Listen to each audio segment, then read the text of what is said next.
Hey everybody, welcome to Workforce Gaming. I am Brad, here with Doug. Hey. Final Fantasy XVI has dominated our lives over the past month or so. Mm-hmm. I did a review about a week or two ago when I finished it up. Doug just finished it up. Mm-hmm. So we thought this is kind of the game that I think both of us in the year of great games has really left us wanting to talk about, wanting to discuss. So we thought it'd be interesting to kind of talk through Final Fantasy XVI with spoilers, talk about our favorite icon moments, talk about cool story moments, questions we still have about the story, because there's a lot of it. And this game is just, I mentioned in my review, it is easily so far my game of the year. It is easily one of my top 3 Final Fantasies. So we're just going to kind of jump into some spoiler things. My thoughts again are in a review somewhere back there if you want to find them. Yeah. Doug didn't get a chance, so just really quick, because I think you're not quite as high on it as I am. No, and I hope it comes out during this discussion. I'm like really high. It was a back and forth for me the entire time of this game. Is incredible. It is visually stunning. I'm doing some amazing things. And then just a series of like a heart monitor, like beep, beep, beep. And there's where I felt nothing. I felt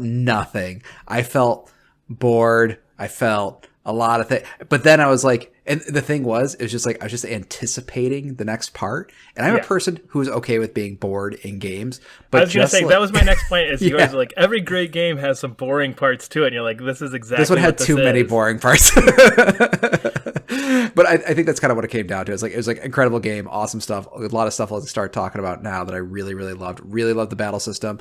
I think the way it, the decision making you did as like the RPG quote unquote mechanics was way more interesting than most RPGs I've played, with all the choosing your ability loadout. I thought was like very smart. Very well, and I was really, really thinking about it. But the story, I had some weird stuff we'll talk about, but I don't know, those icon fights were just like so incredible. And it's like, it was like legit. I think to me, Kingdom Hearts is probably like one of the most hypest games I ever played, but this is like, it's like it had that Kingdom Hearts energy and that sort of like, we're going to do some batshit stuff. And it was really cool. They know exactly, I think this because they're the Final Fantasy 14 team, know exactly how to pull the right heartstrings for nostalgia at the right points. Oh, yeah. So let's get into it. So I think let's just start with those awesome moments. So just some moments that stood out. I think obviously it's going to be boss fights. It's going to be icons. It's going to be that stuff. So some of the cooler ones that stood out to me. I think the one that I want to talk about right away is Titan. Sure. Yeah. Because that thing is epic as hell. Like, the way that kind of builds up, and especially because you fight his dominant, like the dude form of his the person, and then you fight him like it's a couple hours later because it's spread out. Because I almost spoiled it for you because you're like, oh, I just did this. I was like, that fight is so amazing. He's like, really? And I'm like, oh, you're in that middle part. Whoops, hold on. This game does a lot of really cool stuff with that they set up your expectations that this is how an icon fight goes. You fight, like how they said Garuda. Garuda was to set this sort of very ABC way of you fight the dominant, you fight their this, and then you fight their icon form. And then just all the rest of the game, it just plays that formula all of the time in very cool and interesting ways. Constantly a different rhythm with it. Because you get to that fight and you're like, oh, it's going down. Come on, let's do Titan. And that's it. It's like this like moment of like, oh, but he's still there. So like, we're going to get back to it. But I just think, man, the way that you're running around as a free, like chasing up him, getting arms smashed off. Like it's just that whole Titan fight just felt like I am in like a country and I am destroying a country. Like I am not in like this little city. Every other one's like, we're messing a city here. This is like, no. Like you're knocking down mountain ranges. Yeah. I think the fight is really crazy because I think like a traditional, like a Final Fantasy game, like a final boss fight maybe has like 4 phases. I think that Titan fight like might legitimately be creeping up to 10 different phases of like different just sequences. And I really, really love the escalation of the fights. I think it does a really, really good job of escalating because it's like you said, you fight the dominant, you fight it when it's like big, and then it's like, oh, and then you fight it when you're like falling down a cavern, you fight it when it's like this suddenly big thing. And the thing I thought that was really interesting about the Titan fight, and maybe we'll talk about a little bit more, was the music, because the vibe of that fight changes totally between different phases. It's kind of like this more traditional, like they use the beginning of the fight, they use like a chorus, like this is a Titan fight, blah blah blah blah. And then like when it turns into like that weird squid monster thing, he's just like this like weird like almost like I would call it Devil May Cry music, where it's like this like weird electronic beat of like this like rapping over it and stuff. It's just something that was like genuinely caught me by surprise. Besides the fact that big like warping tentacle monster that was a lot of fun to fight, it was that music too was just like it being a little silly with using electronic music to me made it more epic. And I wish there was more of those like little bit of silly moments. And there's like maybe one or two throughout. I was like, man, if they just had a few more of these, like there's something about just taking it a little bit less serious that somehow makes it more epic. And I think for the Titan fight, it was the music. The final, and we'll talk about it later, but like in the final boss, there is a punch that happens and it's like a little silly. And as a result, it was actually really epic. And I like when the game was willing to go a little silly. I feel like if it pushed it a little bit more, actually that would have been like really good. But that was one of the moments that it really did really well. Yeah. I mean, my favorite. Oh, sorry. That whole Titan fight is. I mean, that's like a half-hour sequence. Yes. Yeah. Like, they're long. Yeah. It was so long, and I think that was the thing that kind of really drew me to it. It's like this whole sequence, and you mentioned like 10 phases. That sequence never got boring. Yeah. Like there are some boss fights in this where they feel a little spongy. It's a little bit like, all right, especially the mini bosses before the Eikon fights. Yeah. Where they're just like, all right, I get it. I've hit you this. Oh, I got the rhythm. Now you're going to do this. Okay, you're going to jump. Oh, now it's double jump. Okay. Yeah. And those are cool, like callbacks to different things that, from other Final Fantasy games. But it's just, you've got to get in that rhythm. And that Titan fight, it is a half hour of like edge of your seat. Yeah. What the hell is going on? And it's so good. I really like that one. I think my favorite moments as far as like epic moments to me are I don't know how else to describe them, but I'm going to say like quietly epic moments. This wasn't necessarily I'll give you an example of a quietly epic moment. The first time you see a Mother Crystal just in the background. It's whoa. That's not the little like crystal in a room that I was picturing like in Final Fantasy IV. It's like, oh no, it's just in this temple and you walk in and there's a crystal in the middle. It's like, no.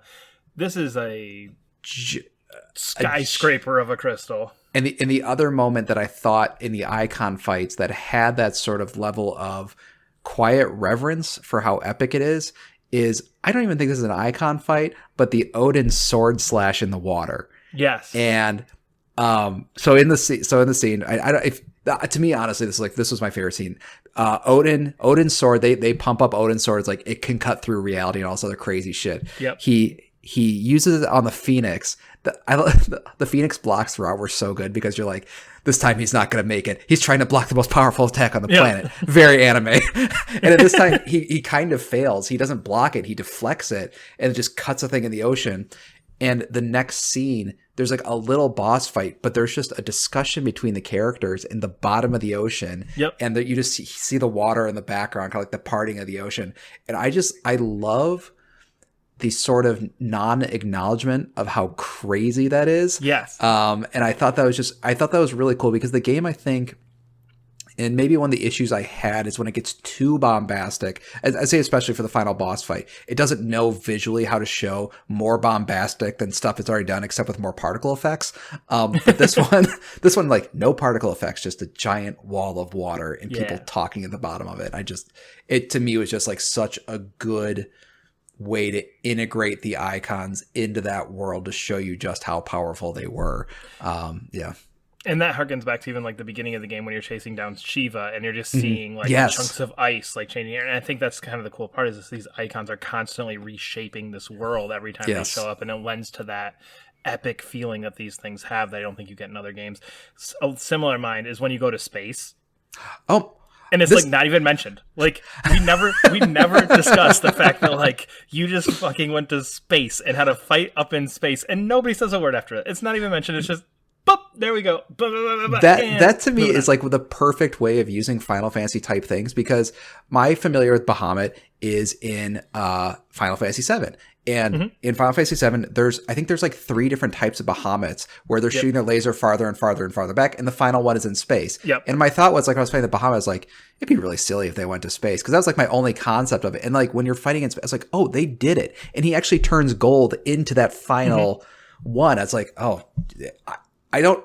Flawless. Some of these, just planning wise, I don't understand how these fights happened. Like, just from a game development stuff, like I don't understand. But I love that part. That was really cool. It was so good. And again, I think just like you said with the sword cutting the water, it's like no comment on the fact that we're on the bottom of the ocean. It's just like, oh yeah, he did that. Yep, okay. Yeah. All right, well, I punched him. We were in space. I punched him. Yep, that happened. And I think you mentioned silly, and I feel like that lends itself to this silly in a different way, where it's like, it's not silly like, oh, I see what you're doing there. It's silly and like, we're doing this? Like, this is how big this is, that we're doing this. Like, if you put that in any other game, like, I cannot name another game where you go to space, have a big fight, you're at the bottom of the ocean on this big fight, and it's just like, no, that's just, all right, moving on. Yeah, and again, I think that's another moment, like you said, when they go to space, it's a little silly. And I think they kind of acknowledge it's a little silly, but in that silliness, they can play that epicness. The thing I really liked about the some of the visual language they use with the space fights and those in general are like the laser beams. There's just something very cool about having like I don't know what you'd call that, kind of like a symbol. It's because every time it's like a big symbol that's like forming, and then the guys, they do a lot of shots of just like all these giant symbols forming before like a giant mega attack. It's always just a big like, oh shit moment. And I felt like that during the Bahamut fight when he does like, there's just like a row of them and he's just like, there's gonna be 1,000 laser beams coming at me in the next second. I just know it's gonna happen. Yeah. In the lead up to that fight though was another one that's like kind of quiet epic moments because very confusingly he blows up the mother crystal or something, but basically he destroys the town in some weird way, but he creates this like weird flowery crystal that is just the size of an entire city. And I think they do like one like kind of shot from like way back of showing you how big of it, but I really, man, these scenes are just so freaking cool. They're so cool. The other thing that I really like about a lot of these is how they use the like classic Final Fantasy names for these gigantic, ridiculous attacks. Yes, because you'll just like see it and you're like, oh, there's so much going on the screen, and it's not even like a big deal like he's screaming it or it's like all over the screen. It's just like in the like center of the screen, just a nice little text, takes up maybe 3% of your screen. It just says Hellfire. yes. And you know that's like time. the limit break like, for whoever it is. Or, Diamond Dust. What? Yeah. Or I like where they give you information like time to damnation. I think was like the sickest. And it's like 10, 9, 8. And you're just like, I am going to die. This is insane. Yeah. Sorry, do you want to keep going? Yeah. Sure. I do think, kind of moving to some of the story stuff a little bit, I loved Ultima. I think Ultima was a very good villain in this, just because of the way that he worked in the world. I think was very interesting to me. There's one scene in particular, and kind of get into as we get into some story stuff, where he is controlling, and I'm like 2.5, 3 weeks removed from finishing this thing. So, the prince's little brother.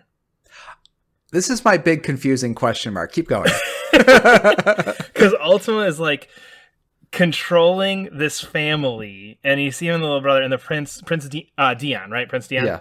Yeah. He walks in, and there's this really weird moment where like the emperor has abdicated to this child, and the child has not spoken for a very long time. No, I know. I don't think at all. I actually don't think at all.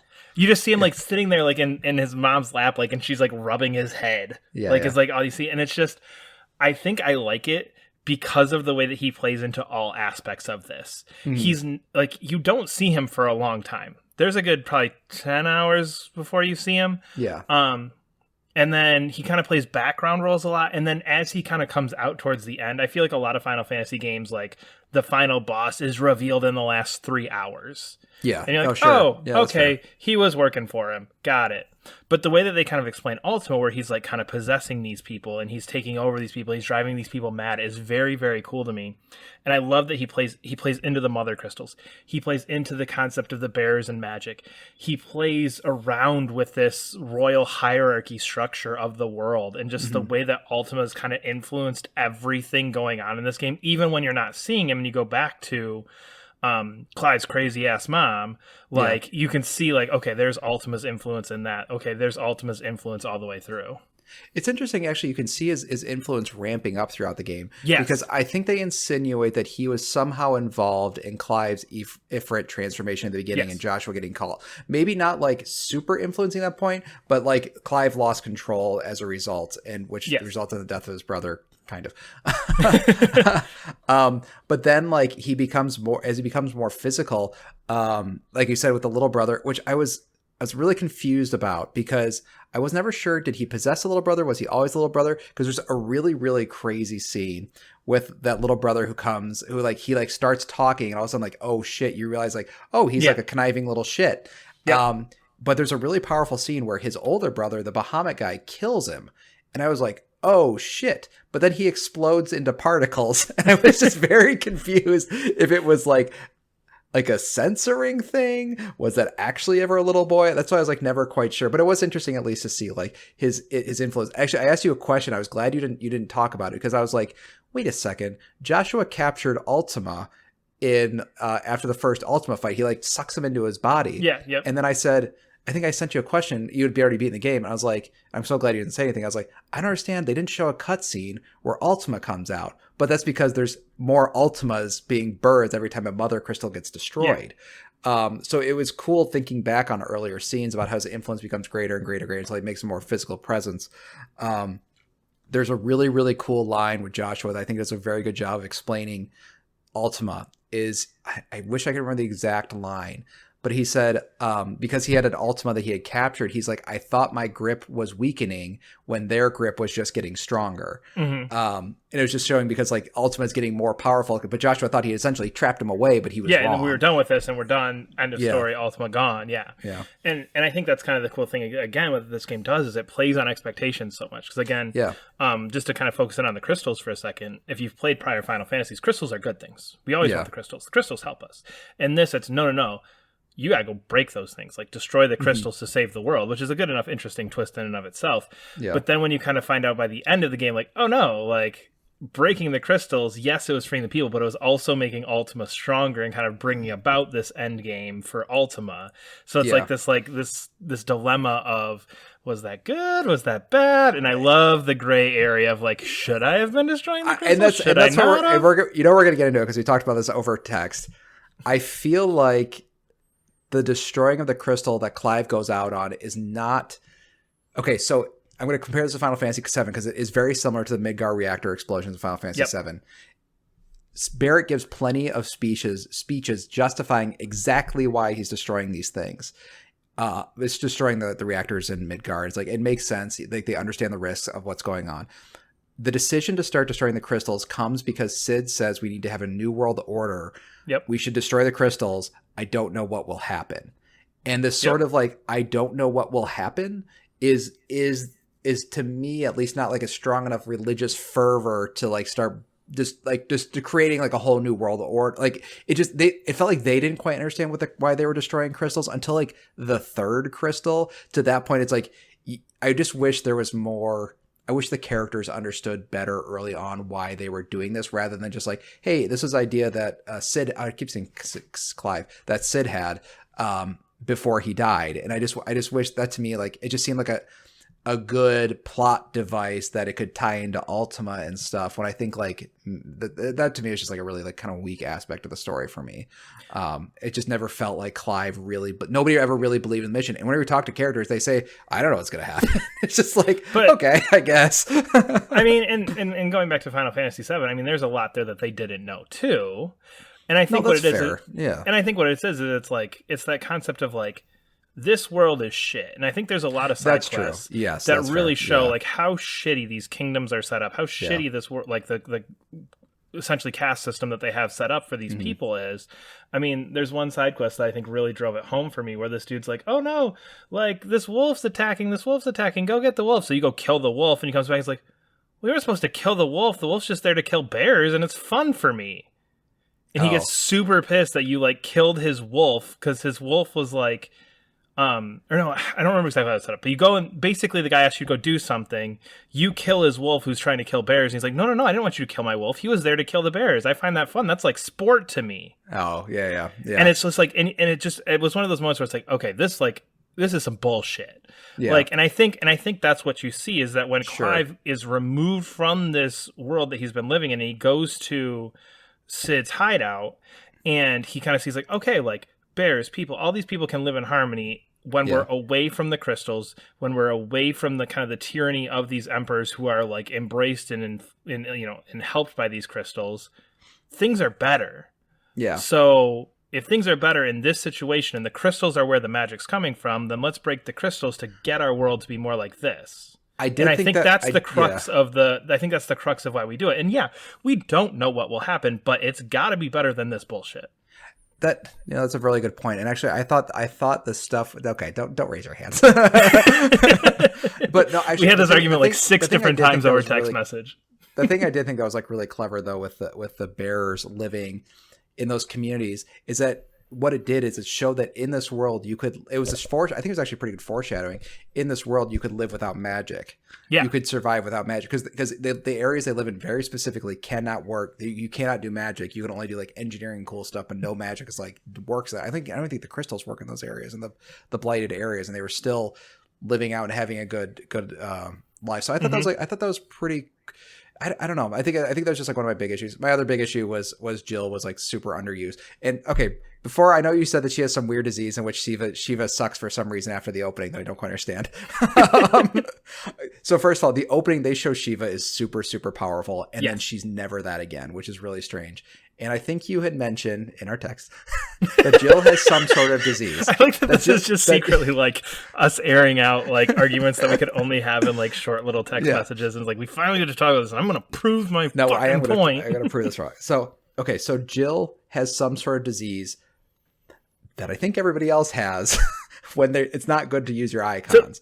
So the magic like slowly drains like the life force out of you or something along those lines. I will admit I was a bit confused by this whole like disease because it did seem like it popped in when it was relevant and when it was nice to have. Yeah, it was nice to have a good ending. But yes. So but the thing is like all of the bearers, all of the people who have icons have this issue, and Joshua is coughing up blood the entire game. I don't think there's a scene without Joshua coughing up blood. I was like, if Joshua can get through, there's just a scene where they're like, we're gonna go take on Ultima. It's like it's the final like whatever. Yeah.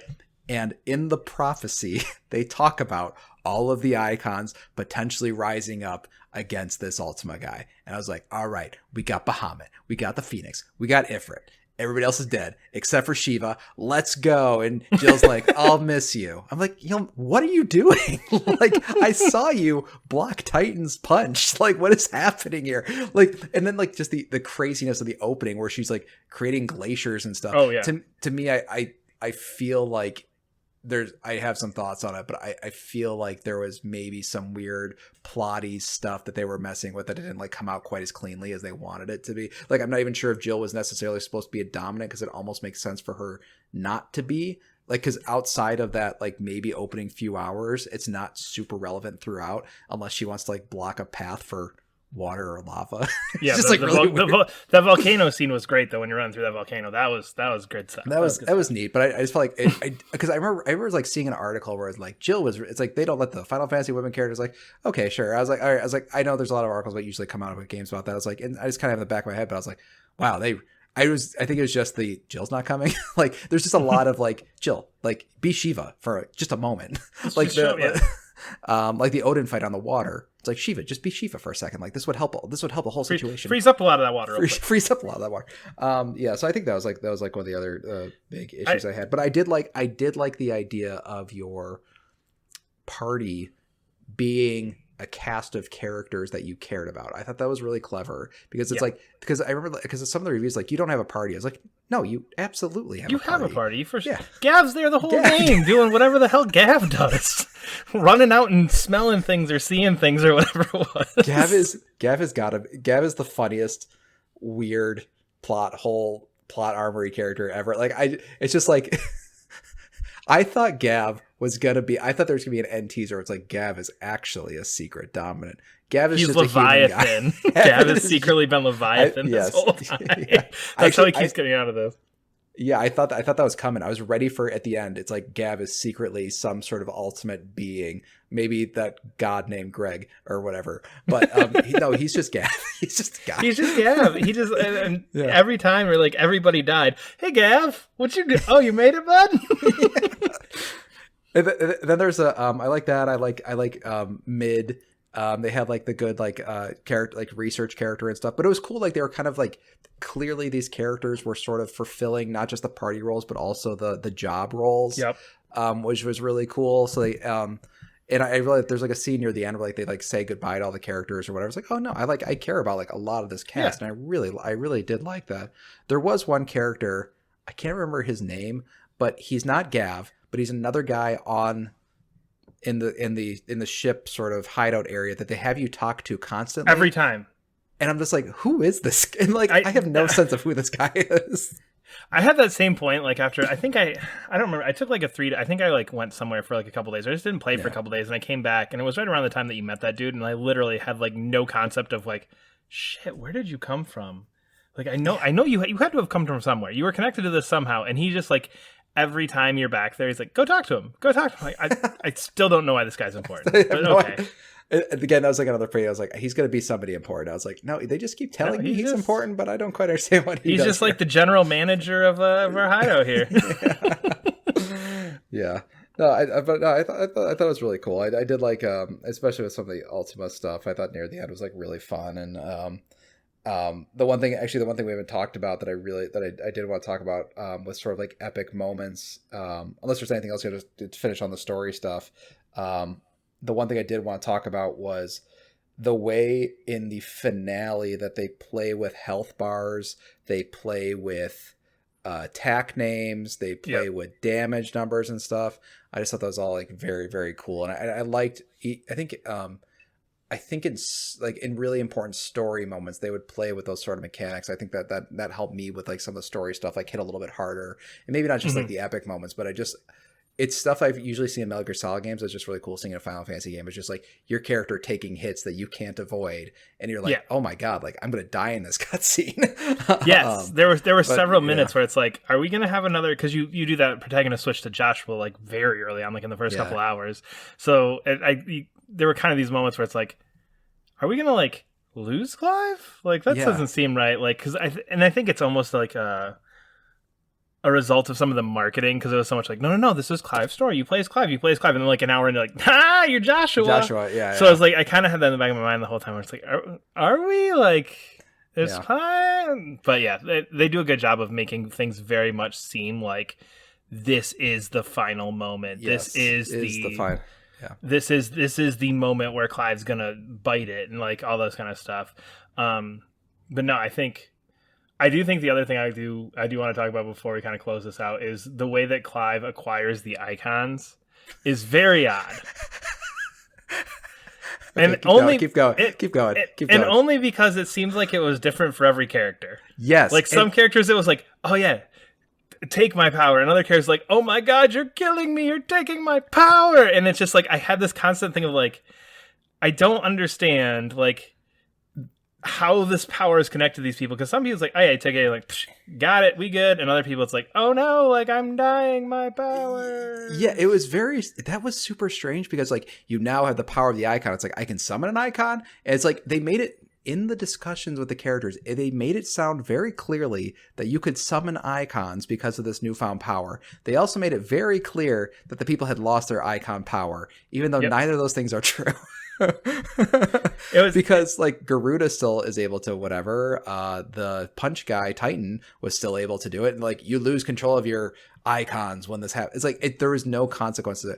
And then the Jill scene was just fucking hilarious. We're not gonna talk about it, but that was just so funny. This is not how this has worked at all throughout the game. Here's because that Jill scene is to me straight from Final Fantasy X, which is my all-time favorite game, and it very much is insanely reminiscent of a scene between Yuna and Tidus in that game. Yeah, and I really liked that scene, but the whole time I was just in there like, are they just naked so we can get an M rating on this? Is that why we're naked? Right? Because it was like there was no explanation. They're just like they just pop up on the side. I'm like, we're both naked, having this heart to heart. No, they were drying their clothes. It was. Oh, okay. It was sort of. But it was just. But it's like, it was just one of those things where it's just like, okay, this is like the weirdly awkward Final Fantasy romance dialogue that's got to be there. Okay, and it was fairly well done. I think it was again. I would put it up there with some of the stuff in 10. I think the beginning of that scene is very nice and sweet and all that stuff. But it's just. It just kind of like devolves into this. Why are they naked? Like, is it? what's happening when they're taking his powers? Like, what's going on here? Is this now a good thing? It was one of those scenes where it was like, it started out, that first like minute or two, I was like, okay, this is well written. I get it. We're just sitting here.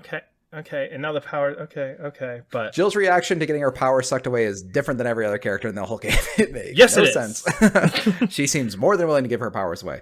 But yeah, that was a big question mark for me because I thought he's going to start summoning icons at the end, which is not the case. No. The one thing on the final boss fight that I do want to talk about real quick that I thought was really cool when he is using there's a little moment where he's using the full icon attacks against the Ultima, who's also using the icon attacks. It was cool, like square thing where they're punching out, and then he's like, oh no, he's clearly the one who's more adept at using these icon powers. Yeah, there's a really, really cool moment I should have talked about the game with the epic moments. Throughout the entire one, you're jamming square for all those attacks except for the last one, which it just goes straight through and kills Ultima. Like you're expecting them to clash, and it doesn't just go right through. Like, nope, we're done. Immediately kills them. I guess the final stuff on the story stuff, I like that they did a Final Fantasy. This is the only Final Fantasy game. The end of this game is Clive ending fantasy. And I thought that was so cool. with the book did it for you at the end. Well, no, but like the whole thing. He's like, I am gonna. He even has a line of like, I am going to end this fantasy. Like, yes, he does. Because I did like, he said the title. Does anybody ever say the title in Final Fantasy? Well, no, because in the other ones they still live in a magical world. But he's like, no, we are no longer living. There is no more fantasy. No more magic. No more magic. And I was like, that's pretty cool. I did like that. It was like, I think the book literally being called Final Fantasy was like a little silly, but I just like the idea of like, what if we had a Final Fantasy that ended with a Final Fantasy, and we're just done. It's done, and I don't know. I think great game. It's amazing. It's good. It's good. It's pretty good. We are Workforce Gaming. We try and get new videos up every Monday. Subscribe to our channel and leave a comment below, and we will see you later.